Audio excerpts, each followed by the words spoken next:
Bismillahirrahmanirrahim. Assalamualaikum warahmatullahi wabarakatuh. Innal hamdalillah nahmaduhu wa nasta'inuhu wa nastaghfiruh wa na'udzu billahi min syururi anfusina wa sayyiati a'malina. May yahdihillahu fala mudilla lahu wa may yudlil fala hadiya lahu. Asyhadu an la ilaha illallah wahdahu la syarika lahu wa asyhadu anna Muhammadan abduhu wa rasuluh. Amma ba'd. Fa inna asdaqal hadis kitabullah wa khairul hadi hadi Muhammadin sallallahu alaihi wasallam wa syarrul umuri muhdatsatuha fa inna kulla muhdatsatin bid'ah wa kulla bid'atin dhalalah wa kulla dhalalatin finnar. Ma'asyiral muslimin, para pemirsa Al-Furqan TV dan juga para pendengar Radio Al-Furqan, mudah-mudahan Allah Subhanahu wa taala merahmati kita semua. Pada siang yang cerah ini, kita bersyukur kepada Allah Subhanahu wa taala atas seluruh limpahan nikmat-Nya, berupa nikmat kesehatan, nikmat Islam, nikmat iman, nikmat waktu luang, dan nikmat-nikmat yang lain yang tidak mungkin kita hitung satu persatu. Sehingga dengan nikmat-nikmat tersebut kita bisa melakukan ibadah.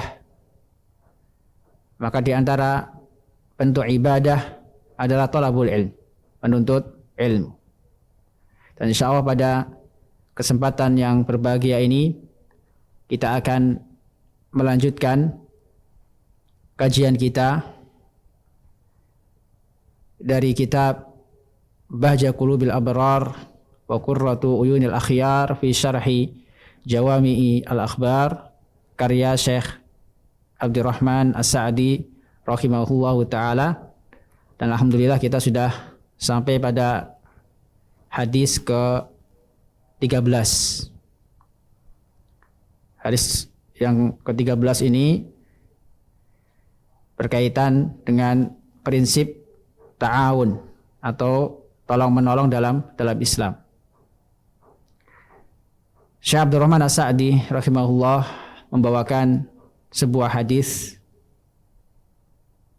terkait prinsip tolong-menolong atau ta'awun dalam Islam, yaitu hadis Abi Musa Al-Asy'ari. Beliau berkata, an Abi Musa Al-Asy'ari radhiyallahu ta'ala anhu qala Rasulullah sallallahu alaihi wasallam al-mu'minu lil mu'mini kal bunyani yashuddu ba'duhu ba'dan wa shabbaka baina asabi'ihi, muttafaqun alaih. Dari Abi Musa Al-Asy'ari radhiyallahu ta'ala anhu, beliau bernama Abdullah ibn Qais, akan tapi lebih terkenal dengan kunyah beliau, lebih terkenal dengan Abi Musa Al-Asy'ari. Jadi nama aslinya adalah Abdullah ibn Qais, termasuk sahabat Nabi SAW yang berasal dari Yaman. Maka ketika beliau masuk Islam, beliau pindah ke Madinah. Beliau pindah ke Madinah dan sempat diutus oleh Nabi SAW untuk menyebarkan agama Islam atau sebagai da'i ke kampung halamannya, yaitu Yaman.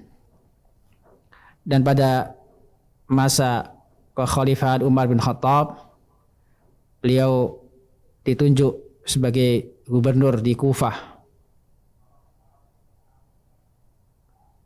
Ini sepintas tentang biografi Abi Musa Al-Asy'ari radhiyallahu ta'ala anhu. Beliau berkata, qala Rasulullah SAW, Rasulullah SAW bersabda, al-mu'minu lil mu'min kal bunyan yasuddu ba'duhu ba'dan. Seorang mukmin dengan mukmin yang lainnya bagaikan sebuah bangunan, yasuddu ba'duhu ba'dan, yang saling menguatkan satu di antara yang lain. Wa syabbaka baina asabi'ihi, dan Nabi SAW mengkaitkan, menjaringkan antara jari jemari beliau, jari jemarinya seperti ini. Jadi beliau misalkan seorang mukmin dengan mukmin yang lain bagaikan bangunan yang saling menopang, saling menguatkan antara satu dengan yang lain. Yang menunjukkan begitu kuatnya ukhuwah imaniyah, begitu kuatnya hubungan persaudaraan yang dibangun di atas iman. Karena persaudaraan atau ukhuwah yang dibangun di atas iman tidaklah akan berpisah, tidaklah akan runtuh, karena diumpamakan oleh Nabi SAW seperti bangunan yang kokoh, bangunan yang terdiri dari bahan-bahan atau pondasi-pondasi yang kuat, terdiri dari batu-batu yang kuat sehingga tidak mudah roboh ataupun hancur. Demikianlah permisalan seorang mukmin dengan mukmin yang lain. Baik, kita dengarkan penjelasan Syekh As-Sa'di rahimahullahu taala. Hada hadisun adim. Ini adalah hadis yang agung. Fihil khabar minan Nabi SAW. Di dalamnya terdapat berita dari Nabi SAW, kabar dari Nabi SAW, anil mu'minin, tentang orang-orang yang beriman, tentang sifat orang-orang yang beriman, annahum ala hadal wasf, bahwasanya mereka berada di atas sifat ini, mereka disifati dengan sifat ini, yaitu sifat yang disebutkan dalam hadis tersebut, bagaikan bangunan yang saling menopang antara satu dengan yang lainnya. Wa yatadammanu al-hassa minhu ala mura'ati hadzal asl. Dan hadis ini meliputi anjuran agar memperhatikan prinsip ini, yaitu prinsip ta'awun, tolong menolong dalam Islam, yaitu tolong menolong antar sesama mukmin, sesama muslim. Karena itu para ulama menjelaskan bahwasanya hadis ini meskipun bentuknya adalah khabar,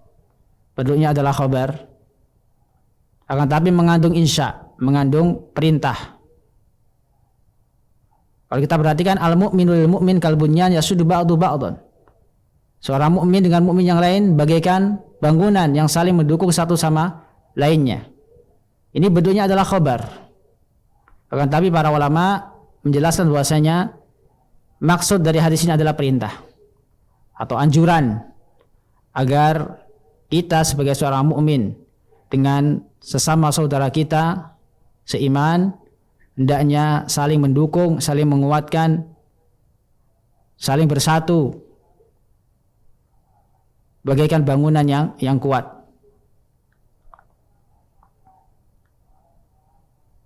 Selanjutnya beliau mengatakan wa ayyakunu ikhwanan mutarahimina mutahabina muta'atifin, dan hendaknya mereka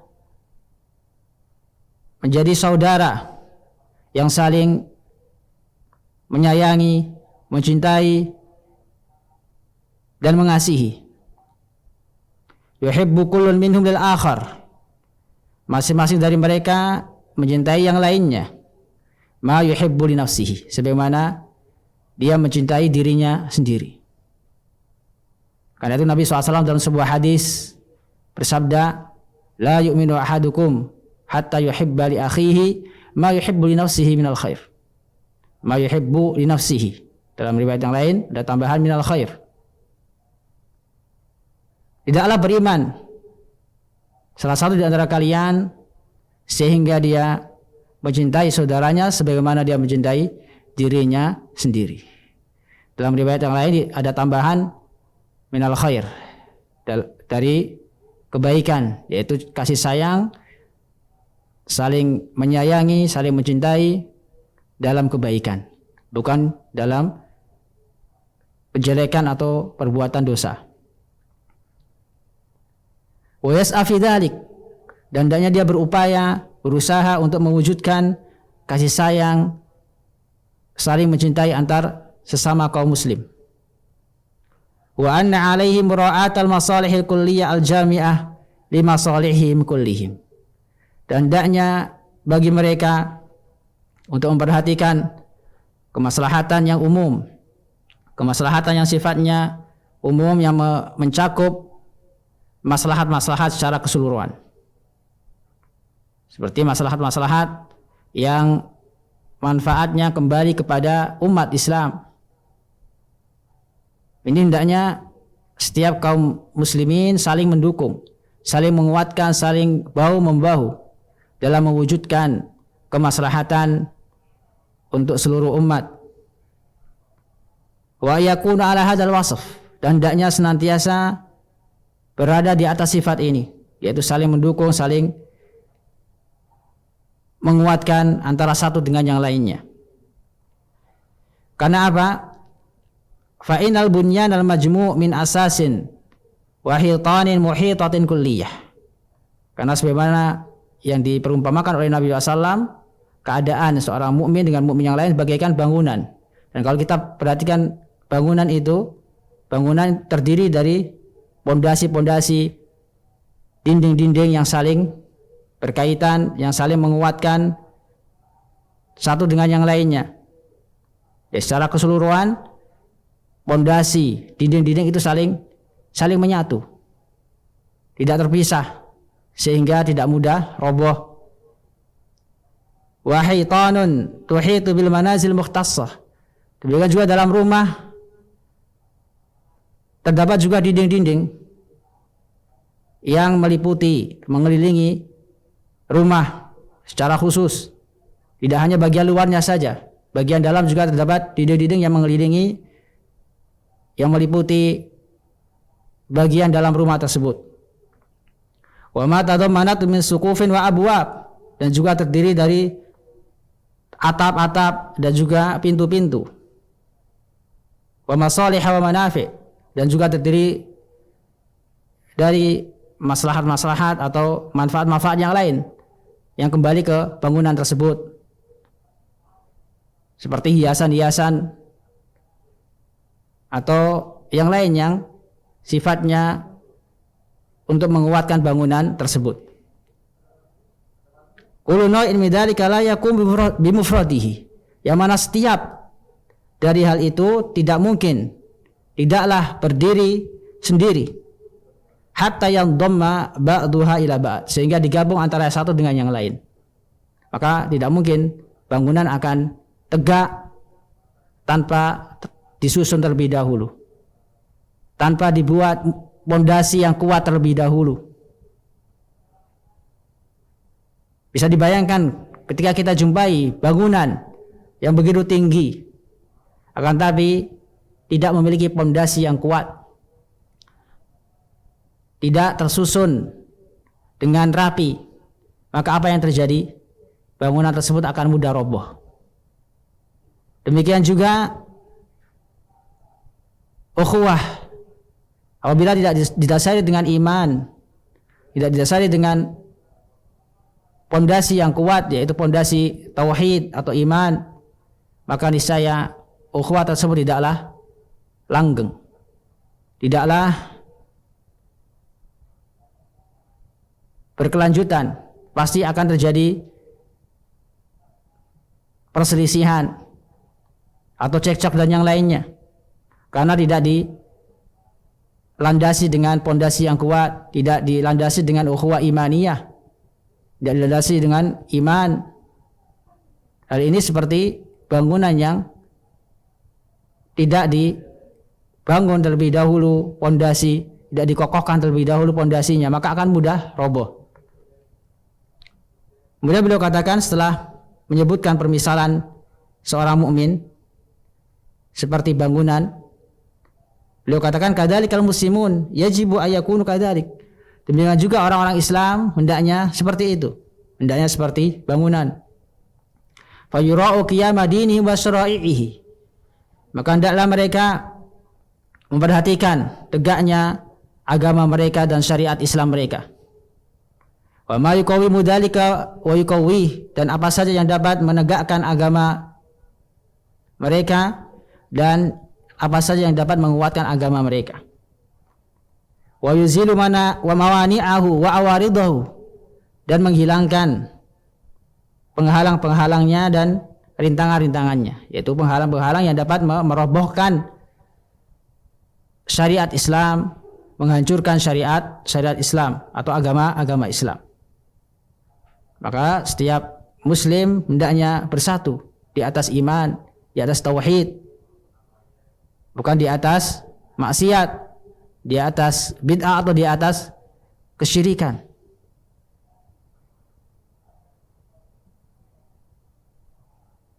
Karena sebagian kelompok Islam yang mengatasnamakan Islam, mereka berusaha untuk mengumpulkan seluruh kelompok dengan prinsip saling bersatu di atas masalah-masalah yang disepakati dan saling memaafkan, saling memberi udzur dalam masalah yang diperselisihkan. Ini prinsip atau kaidah yang sepertinya indah, sepertinya bagus kalau kita dengar, tapi pada hakikatnya kaidah ini berbahaya. Karena apabila diterapkan kaidah tersebut, akan hilanglah yang namanya amar ma'ruf nahi munkar.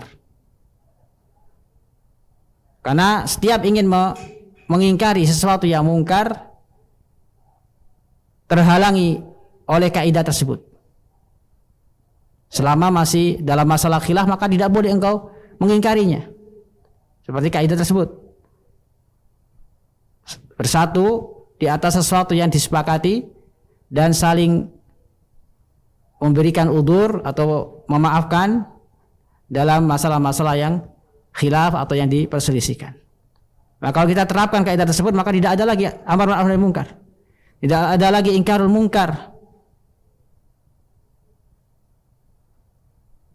Karena itu perlulah kita atau perlunya kita bersatu di atas tauhid, di atas iman, sehingga akan memudahkan kita mengumpulkan kaum muslimin, menyatukan kaum muslimin.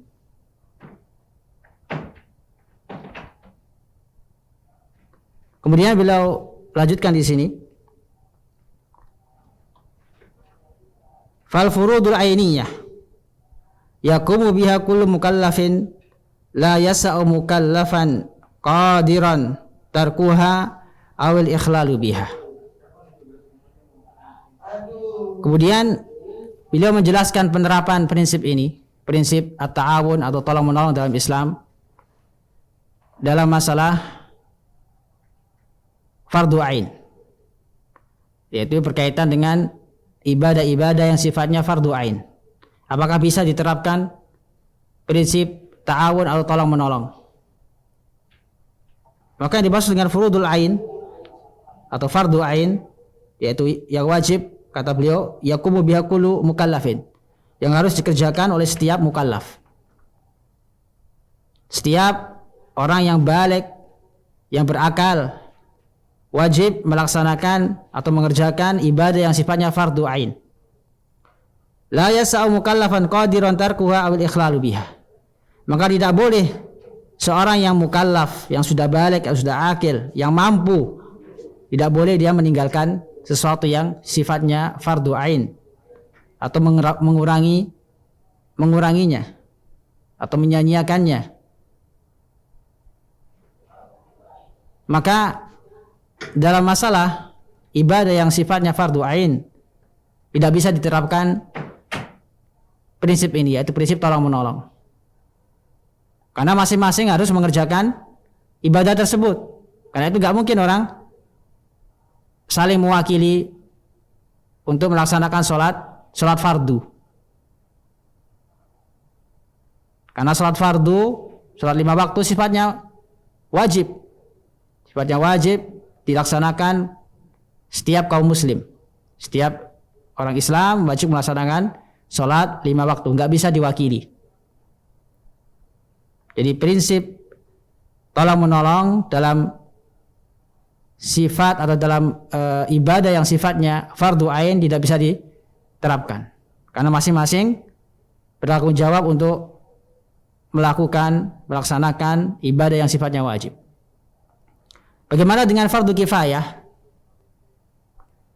Berkata Syekh As-Sa'di rahimahullah, wa furudul kifayat yaj'alu fi kulli fardin minha man yaqumu bihi minal muslimin. Adapun fardu kifayah yang sifatnya wajib bagi orang tertentu saja, yang mana apabila salah seorang atau satu kaum, sekelompok sudah mengerjakannya maka gugur bagi yang lainnya. Jadi tidak semua kaum muslimin diwajibkan untuk mengerjakan ibadah yang sifatnya fardu kifayah. Akan tapi kalau seluruhnya meninggalkan ibadah tersebut, maka seluruhnya berdosa. Seperti sholat jenazah atau mengurusi jenazah. Ini sifatnya fardu kifayah. Tidak wajib per orang. Tapi apabila mereka sepakat atau seluruhnya tidak ada yang mau mengurusi jenazah, tidak ada yang mau mensolati jenazah muslim, maka seluruh orang yang ada di kampung tersebut atau masyarakat tersebut berdosa. Ini yang dimaksud dengan fardu kifayah. Maka apakah bisa diterapkan prinsip at-ta'awun atau tolong menolong dalam hukum ini atau dalam masalah ini? Tentunya bisa. Karena sifatnya tidak perorangan. Tidak berperorangan. Karena itu apabila seorang tidak mampu atau tidak sempat untuk mengikuti sholat jenazah karena ada kesibukan yang lain, maka cukup yang lainnya yang sanggup, yang memiliki waktu luang untuk melaksanakan sholat jenazah. Yang tentunya yang melaksanakan sholat jenazah akan mendapatkan fadilah, keutamaan atau pahala dari Allah Subhanahu wa Ta'ala yang tidak didapatkan oleh orang yang tidak mengerjakannya. Tapi yang tidak mengerjakannya tidaklah berdosa selama ada orang lain yang melaksanakannya. Ini terkait fardu kifayah.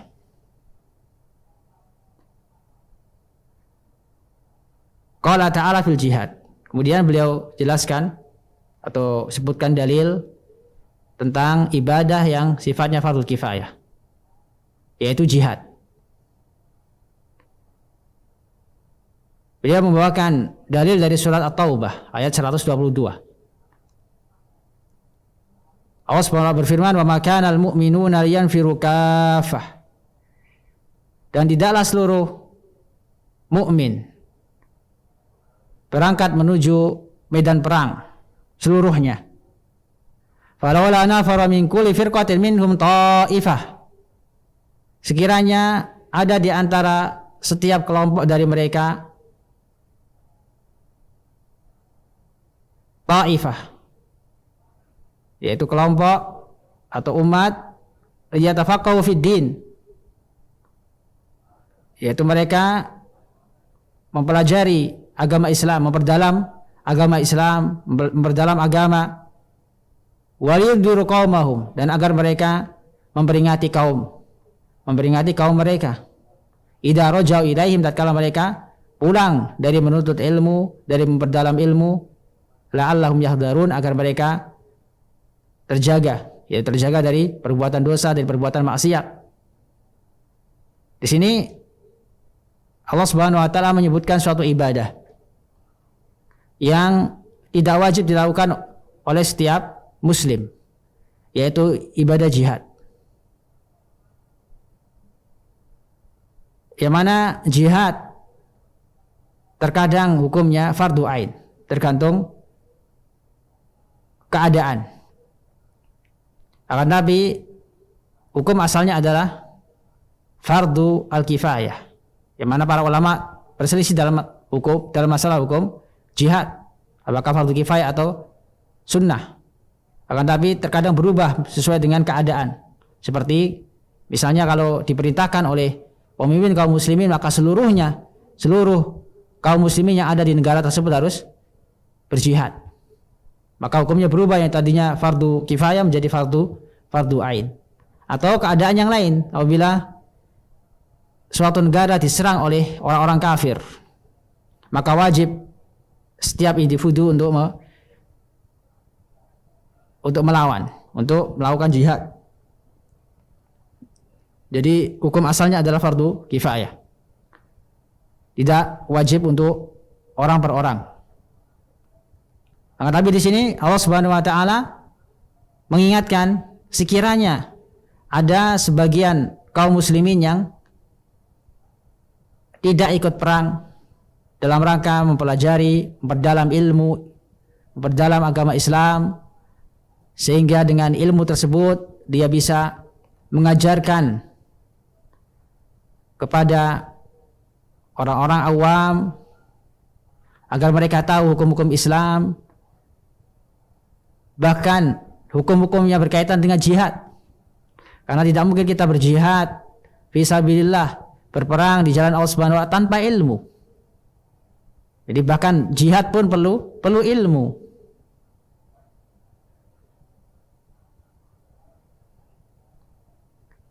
Karena berapa banyak kerusakan yang terjadi karena tidak adanya ilmu. Maka jihad yang syar'i, jihad yang sesuai dengan syariat Islam, yaitu jihad yang dibangun di atas ilmu, sehingga tidak sembarangan dalam berperang. Karena dalam jihad pada hakikatnya adalah kita melawan orang-orang kafir yang memusuhi kaum muslimin, yang menampakkan permusuhan, yang menyerang kaum muslimin.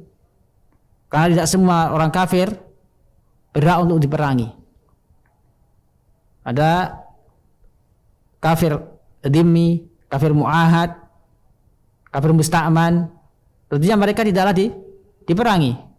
Bahkan kita melindungi mereka selama mereka tidak memerangi kita. Kalau kita tidak memiliki ilmu tentang jihad, maka apa yang terjadi? Mungkin saja kita akan menyamaratakan kaum kufar, orang-orang kafir. Kenapa? Karena tidak didasari dengan ilmu, sebagaimana dilakukan oleh sebagian kaum muslimin yang tidak mengetahui atau tidak mempelajari terlebih dahulu ilmu tentang jihad, sehingga dia salah sasaran. Sehingga mereka salah sasaran. Orang kafir yang berhak dilindungi diperangi oleh mereka, dibom oleh mereka, sehingga apa yang terjadi? Semakin buruk citra Islam. Akhirnya orang Islam dituduh dengan sebutan teroris. Bukan berarti Islam mengajarkan teror, bukan. Islam mengajarkan kasih sayang. Tapi karena ada beberapa pihak atau oknum tertentu yang tidak perhatian dengan talabul ilm atau mempelajari ilmu syar'i, sehingga yang terjadi adalah kerusakan. Tidak mau mempelajari hukum-hukum yang berkaitan dengan jihad. Tidak paham kaum kufar atau orang-orang kafir yang perlu diperangi itu seperti apa, sehingga yang terjadi adalah kerusakan dan menyamaratakan bahwasanya setiap kafir wajib diperangi. Maka ini keliru. Maka hendaknya sebagian kaum muslimin ada yang mengkhususkan waktunya, ada yang fokus dalam mempelajari ilmu syar'i sehingga menjadi ulama yang akan membimbing umat kepada jalan yang diridhoi oleh Allah Subhanahu wa taala. Selanjutnya beliau membawakan dalil yang lain terkait ibadah yang hukumnya fardu kifayah, yang mungkin bisa diterapkan padanya prinsip ta'awun, yaitu tolong menolong. Qala ta'ala wal takum minkum ummatun yad'una ilal khair wa ya'muruna bil ma'ruf wa yanhauna 'anil munkar. Allah berfirman, hendaknya ada sebagian dari kalian umat yang mengajak kepada kebaikan dan melakukan amar ma'ruf dan melarang kepada kemungkaran. Melakukan amar ma'ruf nahi mungkar.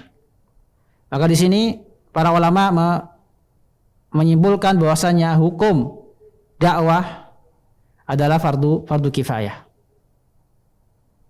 Hukum dakwah atau amar ma'ruf nahi mungkar hukumnya fardu kifayah. Karena tidak setiap orang mampu untuk berdakwah. Karena yang namanya dakwah memerlukan ilmu, membutuhkan ilmu. Bagaimana kita mendakwahkan Islam tanpa didasari oleh ilmu. Karena itu beliau katakan di sini wal takum minkum.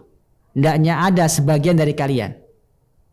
Hendaknya ada sebagian dari kalian satu umat yang berdakwah kepada kebaikan. Yang melakukan amar ma'ruf nahi mungkar.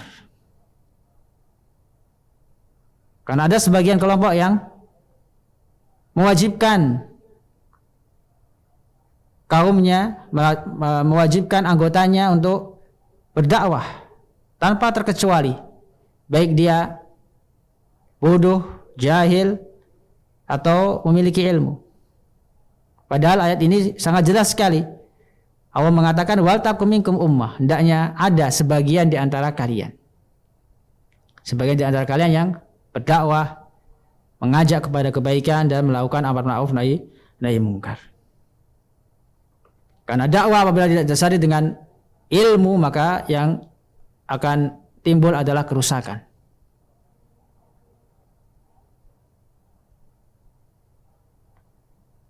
Selanjutnya beliau menjelaskan wa amara ta'ala bit ta'awun 'alal birri wat taqwa. Nah, Allah Subhanahu wa taala menyuruh untuk saling tolong-menolong di atas kebaikan dan ketakwaan. Sebagaimana Allah Subhanahu berfirman, "Wa ta'awanu 'alal birri wat taqwa," dan saling menolonglah kalian di atas kebaikan dan ketakwaan. Wal muslimuna qasduhum wa matlubun wahid. Maka orang-orang Islam tujuan mereka adalah satu. Apa tujuan mereka? Wa huwa qiyamu masalihi dinihim wa dunyahum allati la tatimud din illa biha. Yaitu menegakkan kemaslahatan agama mereka dan dunia mereka yang tidaklah sempurna agama mereka kecuali dengan ditegakkannya kemaslahatan tersebut. Wa kullu ta'ifatin tas'a fi tahqiqi muhimmatiha. Dan setiap kelompok, setiap golongan hendaknya berusaha untuk mewujudkan kepentingan tersebut bihasabi ma yunasibuha wa yunasibul waqti wal hal, sesuai dengan kesanggupan, sesuai dengan waktu dan keadaan. Maka masing-masing hendaknya berusaha untuk mewujudkan kemaslahatan untuk umat Islam. Wa la yatimmu lahum dzalika illa bi'aqdil musyawarat. Dan tidaklah hal itu sempurna kecuali dengan melakukan musyawarah, tukar pikiran, wal baqsu an masalih al kulliyah, dan mencari maslahat-maslahat yang sifatnya umum, sifatnya menyeluruh. Maka di sini pentingnya musyawarah, pentingnya saling tukar informasi atau pengetahuan. Ini menunjukkan apa? Seorang muslim hendaknya tawadhu, hendaknya memiliki sifat tawadhu, tidak mengandalkan kemampuan sendiri atau kecerdasan yang dia miliki. Hendaknya saling bermusyawarah. Karena perkara yang dihasilkan dari musyawarah tentunya berbeda dengan perkara atau urusan yang dihasilkan dari keputusan sendiri atau dari pengalaman sendiri.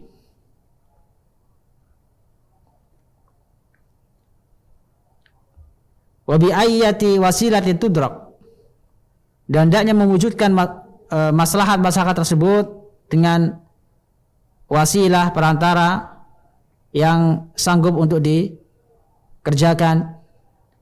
Wa kaifatu tariq ila sulukiha, dan juga mengetahui cara untuk sampai kepada tujuan tersebut. Wa i'anatu kulli ta'ifatin al-ukhra fi ra'yiha wa qawliha wa fi'liha. Dan masing-masing saling tukar menukar pendapat dan pengalaman.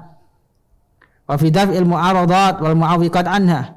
Dan masing-masing berusaha untuk menolak penghalang-penghalang atau rintangan-rintangan yang dapat menghalangi maslahat tersebut atau terciptanya maslahat tersebut. Faminhum ta'ifatun tata'allam. Maka di antara mereka ada kelompok yang fokus untuk belajar, yang tugasnya belajar. Wa ta'ifatun tu'alim, dan kelompok yang lain mengajar. Wa minhum ta'ifatun takhruju ila jihad, dan kelompok yang lain keluar untuk melakukan jihad. Ba'da ta'allumi halifunul harb. Tentunya setelah mereka mempelajari taktik perang, hukum-hukum tentang perang.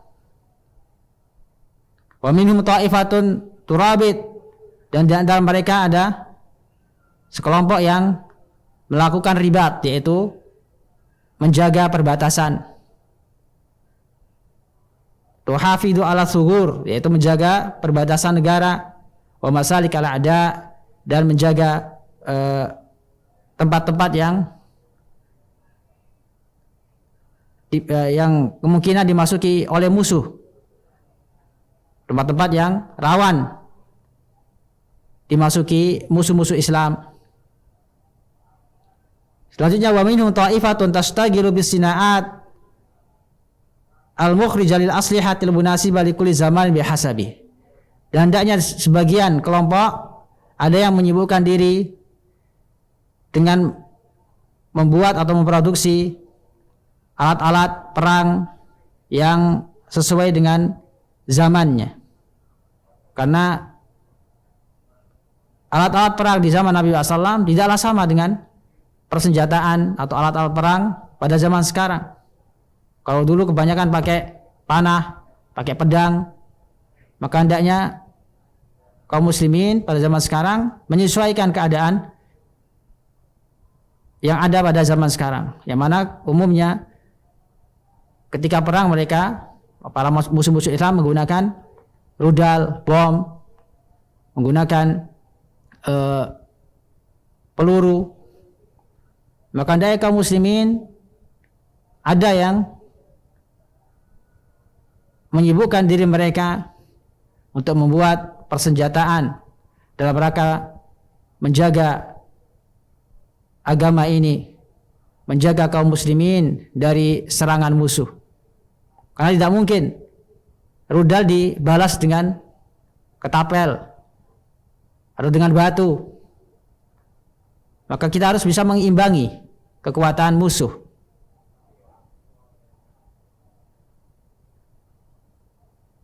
Selanjutnya beliau katakan, wa minhum ta'ifatun tastagilu bil hirasati waz zira'ati wat tijarah wal makasibil mutanawwi'ah. Dan di antara mereka ada yang menyibukkan diri dengan bercocok tanam, dengan berdagang, dan pekerjaan-pekerjaan yang lainnya yang bermacam-macam. Jadi tidak fokus satu pekerjaan saja. Jadi masing-masing umat Islam tidak diwajibkan untuk bekerja dalam satu pekerjaan, dalam satu bidang pekerjaan saja. Ada yang bidangnya bercocok tanam, ada yang bidangnya berdagang, atau bidang-bidang yang lain sesuai dengan kemampuan masing-masing. Wasa'i fil asbabil iktisadiyah, dan juga berusaha untuk mewujudkan sebab-sebab untuk meningkatkan perekonomian, jadi perekonomian Islam atau perekonomian dalam suatu negara. Nah, dalam Islam ada yang namanya iktisad al-islami, yaitu ekonomi Islam, yang tujuannya adalah untuk memakmurkan negara dan juga agar terhindar dari muamalah yang diharapkan oleh Allah Subhanahu wa taala seperti riba dan yang lainnya yang dapat merusak atau menghancurkan suatu negara. Maka kita dapati negara-negara yang dibangun di atas muamalah ribawiyah, kita dapati terjadi kerusakan-kerusakan. Karena muamalah yang dibangun di atas riba tidaklah berkah. Tapi kalau kita perhatikan negara-negara Islam yang dibangun di atas hukum Islam, kita lihat ekonomi negara tersebut diberkahi oleh Allah Subhanahu wa taala. Karena dibangun di atas hukum Islam, di atas ekonomi Islam. Selanjutnya beliau katakan, wa minhum ta'ifatun tastagilu bidarsis siyasah wa umuril harbi wasilm. Di antara mereka ada umat yang atau kelompok yang menyibukkan diri dengan mempelajari politik, yaitu politik Islam, wa umurul harbi wasilmi, dan taktik-taktik perang dan perdamaian. Karena dalam jihad atau dalam perang terkadang kita mengalah dengan melakukan perdamaian. Dengan melakukan perdamaian atau gencatan senjata, sehingga kita bisa mempersiapkan kekuatan atau menyatukan kaum muslimin.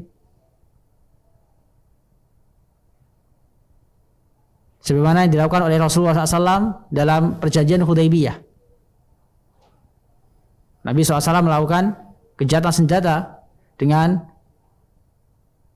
kaum musyrikin pada perjanjian Hudaybiyah. Meskipun sebagian sahabat kurang setuju dengan yang dilakukan oleh Rasulullah SAW, dengan perjanjian yang dilakukan oleh Rasulullah SAW, karena secara zahir perjanjian tersebut belah sebelah, berat sebelah, tidak adil. Bagaimana kaum muslimin yang sudah masuk Islam, yang berasal dari Mekah, disuruh kembali ke Mekah. Sebaliknya, orang Mekah yang ingin masuk Islam berangkat ke Madinah harus kembali ke Mekah. Ini perjanjian atau kesepakatan yang menurut sebagian sahabat tidaklah adil. Agar Nabi SAW mengetahui bahwasanya di balik semua itu ada hikmahnya. Sehingga tidak lama kemudian terjadi Fathu Makkah yang akhirnya membawa kejayaan bagi Islam, sehingga Allah Subhanahu wa taala jadikan Makkah menjadi markas Islam sebagaimana Madinah. Wa ma yanbaghi amaluhu ma'al a'da mimma ya'udu ila maslahatil Islam wal muslimin. Hendaknya kaum muslimin berupaya untuk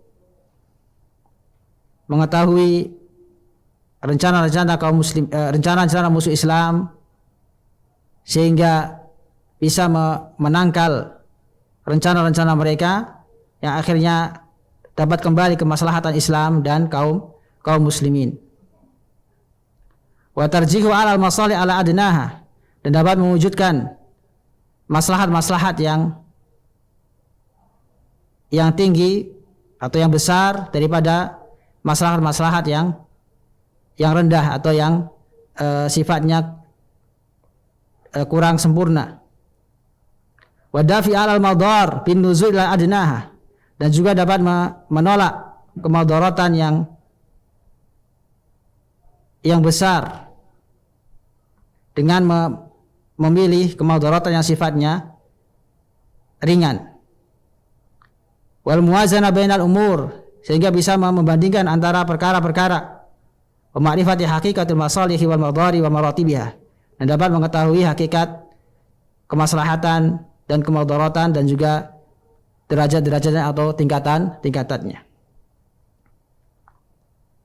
Maka kesimpulan dalam penjelasan Syekh di sini, beliau katakan wabil jumlah yas'auna kulluhum li tahqiqi masalihi dinihi wa dunyahu.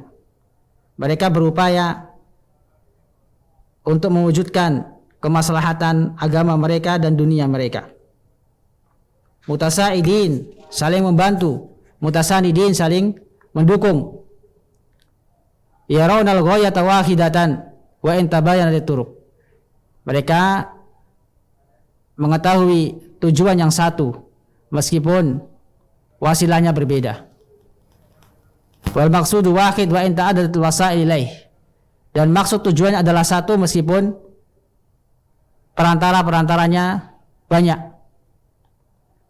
Fama anfa'al amala bihadzal hadis. Maka begitu bermanfaatnya mengamalkan hadis ini. Alladzi arsada fiha dan Nabiyul Karim, yang Nabi SAW membimbing umatnya dengan hadis ini. Ila ayakunu kalbunyan yasuddu ba'du ba'dun, agar mereka menjadi seperti bangunan yang saling mendukung satu dengan yang lain. Wa kal jasadil wahid, dan seperti jasad yang satu, tubuh yang satu. Idashtaka minhu 'adun, apabila ada anggota tubuh yang merasakan sakit, tada'ala wasairul jasad bil humma was sahar, maka seluruh anggota tubuh akan merasakan demam dan tidak bisa tidur. Walihada hatha syari ala kulli ma yuqawi hadal amr. Karena itu asyari, yaitu Allah Subhanahu wa taala ataupun rasulnya, menganjurkan agar terwujudnya perkara ini, yaitu saling tolong menolong. Wa ma yujibul mahabba bainal mu'minin, dan segala hal yang dapat menyebabkan kesatuan atau rasa cinta di antara kaum mukminin. Wa ma bihi yatimu ta'awunu 'alal manafi', dan apa saja yang dapat menyempurnakan prinsip ta'awun berupa manfaat-manfaat yang dihasilkan dari prinsip tersebut. Wa nahaa 'anit tafarruqi wat ta'adi, dan juga Allah Subhanahu wa taala melarang untuk berpecah belah, saling berselisih, saling bermusuhan. Wa tasydidil kalimah fi nususin katsirah, dan juga Allah Subhanahu wa taala melarang hambanya untuk saling berpecah belah, saling bermusuhan antara satu dengan yang lain, sebagaimana yang terdapat dalam nas-nas yang begitu banyak terkait peringatan Allah Subhanahu wa taala, larangan Allah Subhanahu wa taala dari at-tafarruq wa ta'adi, yaitu dari berpecah belah, berselisih dan saling bermusuhan. Karena Allah Subhanahu wa taala berfirman, wala ta'awanu 'alal itsmi wal 'udwan, dan janganlah kalian saling tolong menolong dalam permusuhan, dalam perbuatan dosa dan permusuhan. Hatta adda hada aslan 'azima min usuluddin, sampai-sampai Allah Subhanahu wa taala menjadikan prinsip yang agung ini bagian dari prinsip-prinsip agama Islam, yaitu prinsip at-ta'awun, tolong menolong. Tajibu mura'atu wa i'tibaru wa tarjihu ala ghairihi, yang harus diperhatikan daripada perkara yang selainnya. Wa sa'yu ilaihi bikulli mumkinin, dan berusaha, berupaya untuk mewujudkan hal tersebut semampu mungkin. Ini di antara prinsip tolong menolong yang dijelaskan oleh Syekh As-Sa'di rahimahullah ta'ala, yang diambil dari hadis Nabi SAW yang mulia, al-mu'minu lil mu'min kalbunyan yasuddu ba'du ba'dun. Seorang mukmin bagi mukmin yang lainnya bagaikan bangunan yang saling mendukung, yang saling menguatkan satu dan yang lainnya. Kemudian beliau menutup penjelasan beliau dengan doa, wa nas'allahu ta'ala ayu haqiqal muslimin hadal asl. Maka kami meminta kepada Allah Subhanahu wa taala, memohon kepada Allah Subhanahu wa taala agar mewujudkan prinsip ini untuk kaum muslimin, yaitu prinsip ta'awun, prinsip tolong menolong. Wa yu'allif baina qulubihim, dan mudah-mudahan Allah Subhanahu wa taala menyatukan hati-hati mereka, menyatukan hati-hati mereka di atas tauhid. Wa yaj'aluhum yadan wahida ala man nawa'ahum wa adahum, dan Allah jadikan mereka bersatu dalam melawan musuh-musuh mereka, melawan orang-orang yang memusuhi, memerangi mereka. Innahu karimun, sungguh Allah Subhanahu wa taala maha mulia. Ma'asyiral muslimin, para pemirsa Al-Furqan TV dan para pendengar radio Al-Furqan, mudah-mudahan Allah Subhanahu wa taala merahmati kita semua. Inilah penjelasan singkat terkait hadis ke-13, yaitu tentang prinsip at-ta'awun dalam Islam atau prinsip tolong-menolong dalam Islam. Mudah-mudahan penjelasan yang singkat ini bermanfaat bagi kita semua. Kita lanjutkan insyaallah hadis selanjutnya pada pertemuan selanjutnya, yaitu hadis ke-14. Wallahu taala alam. Allahumma fa'na bima 'allamtana wa 'allimna ma yanfa'una wa zidna ilman. Allahumma inna nas'aluka ilman nafi'an wa rizqan thayyiban wa amalan mutaqabbalan. Wa sallallahu ala nabiyyina Muhammadin wa ala alihi wa sahbihi wa sallam. Assalamualaikum warahmatullahi wabarakatuh.